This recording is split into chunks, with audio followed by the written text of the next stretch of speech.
Hello, मैं doctor Rao. आप जानते हैं, हमारे वीडियोस देखते हैं कि हम पेनाइल इम्प्लांट की बहुत सर्जरी करते हैं और हमने इंडियन पेनाइल इम्प्लांट को बहुत प्रमोट किया है। उसका सिंपल रीज़न है कि मुझे ये बहुत बढ़िया इम्प्लांट लगता है, बहुत खूबसूरत, बहुत बढ़िया इम्प्लांट है। किसी भी इम्प्लांट के मुकाबले, मैलिएबल इम्प्लांट के मुकाबले इंडियन इम्प्लांट स्टैंड करता है बहुत अच्छे से। जो लोग कराते हैं उनके सालों साल निकल रहे हैं, लोग फ़ोन कर रहे हैं कि हम बड़े खुश हैं, आपसे इम्प्लांट कराया था। अगर आपने हमारे शुरू से वीडियोस फॉलो किए हों तो पहले से, तो हम देखेंगे कि हम कभी भी एक तरह की रेस लगी हुई थी कि मैंने बड़े से बड़ा इम्प्लांट डाला है, 15 नंबर का डाल दिया, 13 नंबर का डाल दिया, खड़ा करके दिखा दिया, इतना लंबा हो गया, उसमें नहीं पड़े। हमने कहा इम्प्लांट उतना डालना चाहिए जितनी उसमें जगह है और उसके बाद भी वो थोड़ा सा लूज रहे, जिससे वो ब्रीथ कर पाए, जिसके उसके पास आसपास इरेक्टाइल टिश्यू डेवलप हो पाए। क्योंकि मैंने ये बताया कि सबसे पहले, अगर आपने देखे हमारे वीडियो थे जिसमें हमने कहा कि पेनाइल इम्प्लांट डालने के बाद पेशेंट की अपनी इरेक्शन आती है, अगर उसकी पहले इरेक्शन आती है तो अगर आप थोड़ा सा जगह छोड़ेंगे तो उसकी इरेक्शन आने लगेगी। अगर आप बहुत लंबे नंबर का इम्प्लांट डाल देंगे तो उसकी अपनी इरेक्शन जीरो हो जाएगी। तो ये बात हमने बताई, जिसकी हमने टर्म यूज़ की, पिछले भी वीडियो बताया था, इम्प्लांट शुड ब्रीथ। ये टर्म हमने कॉइन की थी 5 साल पहले। इम्प्लांट शुड ब्रीथ, वो सांस लेना चाहिए। तो बड़े से बड़ा इम्प्लांट डालने में कोई बहादुरी नहीं है। बहादुर डॉक्टर नहीं होता कि उसने कितना बड़ा इम्प्लांट डाल दिया, बहादुर वो पेशेंट होता है जो उस डॉक्टर से जाके सर्जरी करा लेता है। तो बहादुर है डॉक्टर, पेशेंट बहादुर है, उसकी बहादुरी की उसको सजा मत दो इतना बड़ा बड़ा इम्प्लांट डाल के। ये सर्जरी, पेनाइल इम्प्लांट की सर्जरी 2013 में मैं सर्बिया से, जेनेटल एस्थेटिक सर्जरी क्योंकि मेरा इंटरेस्ट है, तो वहाँ पे जेनेटल्स की जो भी सर्जरी होती है, जेनेटल एस्थेटिक सर्जरी और जेनेटल सर्जरी, प्लास्टिक सर्जरी में हम करते हैं। तो पेनाइल इम्प्लांट में प्लास्टिक सर्जन से सर्बिया से 2013 में सीख के आया था। तो वहाँ का यूरोप का बहुत बड़ा डॉक्टर है और हमने तब ये सर्जरी इंडिया में की, लेकिन उस वक्त इसके पेशेंट नहीं थे क्योंकि सोशल मीडिया नहीं आया था। धीरे धीरे ये सर्जरी पॉपुलर हुई और हम और सर्जरीज कर रहे थे, धीरे धीरे ये सर्जरीज भी हमने करने लगे।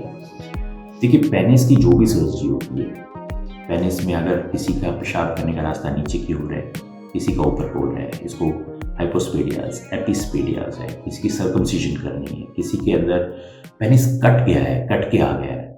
अब हम ये सर्जरी नहीं करते, लेकिन ये सर्जरी हमने की हुई है गंगाराम हॉस्पिटल में। तो पेनिस को वापस जोड़ देना, किसी ने सेक्स चेंज करना है, आप जानते हैं वो भी प्लास्टिक सर्जरी का पार्ट है, सेक्स चेंज करना जेनेट, तो वो भी प्लास्टिक सर्जरी हम वहाँ पे करते थे कि मेल है वो फीमेल बनना चाहती है, फीमेल है वो मेल बनना चाहता है। ये सर्जरी में उसमें भी अलग से नया पेनिस क्रिएट किया जाता है।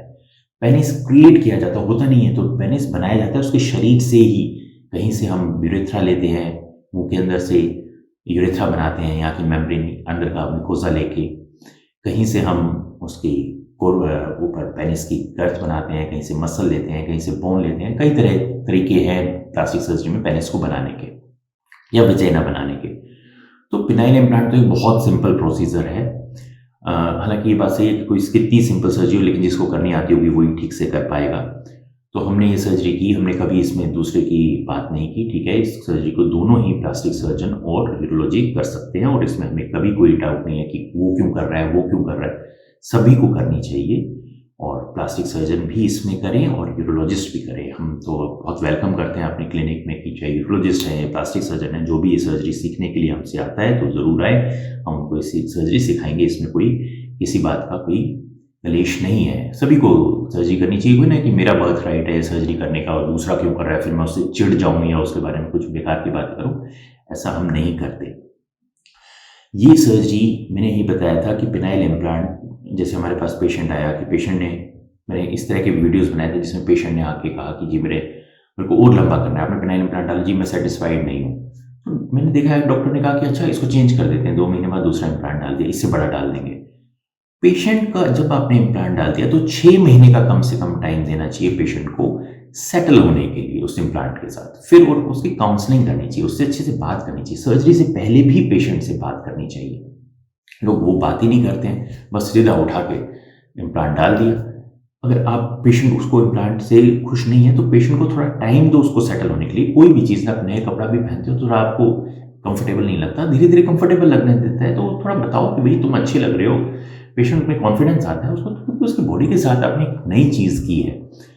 उसको उठा के दूसरा इम्प्लांट डाल दिया उससे भी बड़े नंबर का। अब पेशेंट मेरे पास आ गया, जी पेन हो रहा है, और वो कह रहे हैं जी अब तीसरा इम्प्लांट डाल देंगे। तो मैंने उनको बताया कि जो इम्प्लांट डला हुआ है बहुत सही डला हुआ है, आपने इसके साथ 6 महीने गुजारने हैं। अब बार बार आपकी बॉडी है उसको बार बार इस तरह से डैमेज मत करो।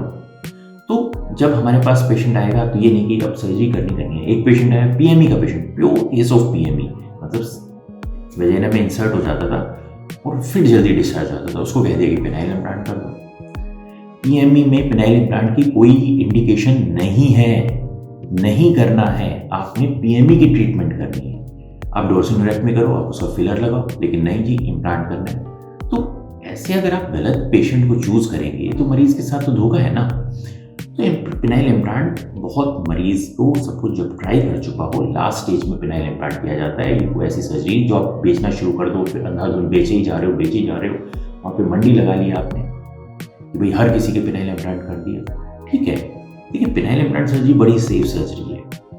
इसमें मैंने देखा कि बहुत से लोगों ने इसकी राम गाथा पूरी गा दी, इतनी लंबी कि इसमें ये होता है, इसमें ये होता है, इसमें होता है। इतनी बात डिटेल की करने की नहीं थी।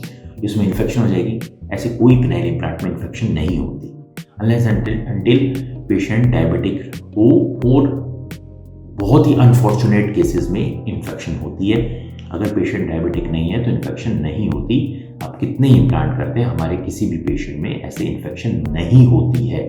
तो पेनाइल इम्प्लांट से कोई डरने की बात नहीं है। तो बहुत से पेशेंट इसलिए भी डरते हैं कि सर्जरी है, ना ही कोई इतना जिसमें सर्जरी में पेन होता है, पेनफुल भी नहीं है। आप करा के आराम से जा सकते हैं और हमेशा ज़िंदगी बढ़िया कटेगी, आपके बच्चे भी होंगे, सब कुछ होगा, कोई निशान भी नहीं आएगा।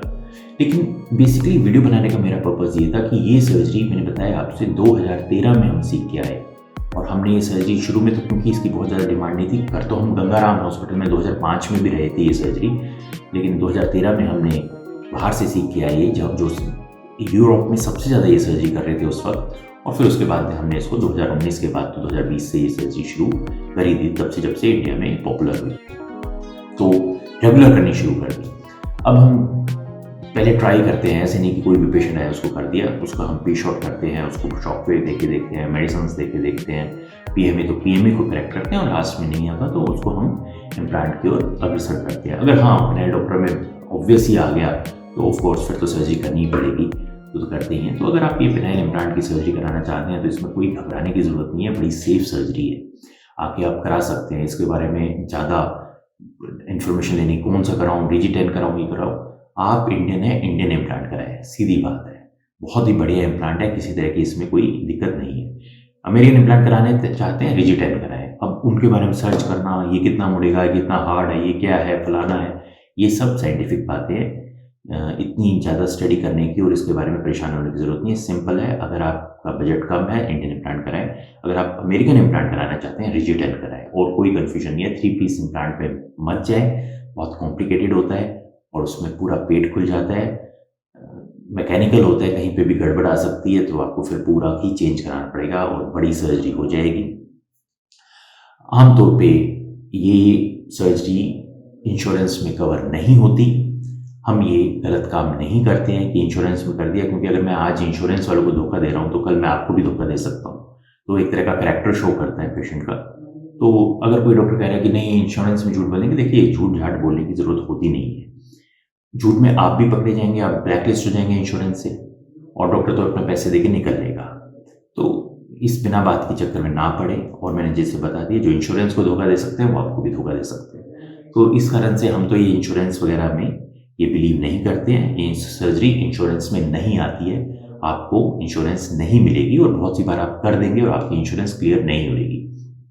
खैर यहाँ पे इतना ही था इसके बारे में। अगर आप, मैंने ये कैंडिडेट बात की इंश्योरेंस के बारे में, अगर आप उसको पूछना चाहते हैं तो आप कमेंट करके पूछ सकते हैं, और ये सर्जरी कराना चाहते हैं तो आप आके हमसे मिल सकते हैं। आपने अपना टाइम दिया इसके लिए बहुत बहुत धन्यवाद। Thank you.